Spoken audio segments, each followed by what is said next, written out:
Welcome back to our channel. నేను ఈరోజు ఒక హెయిర్ రీగ్రోత్కి ఒక చిట్కా చెప్తున్నాను.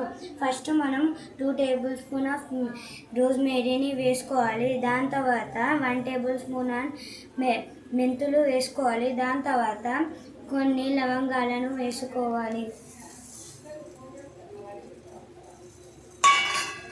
దానిని 10 మినిట్స్ వరకు బాయిల్ చేయాలి.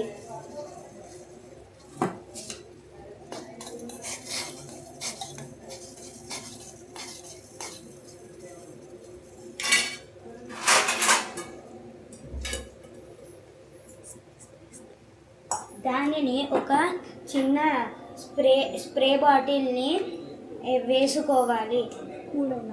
కూల్ అయిన తర్వాత మనము ఈ స్ప్రే బాటిల్లో దీనిని కన్వర్ట్ చేసుకోవాలి.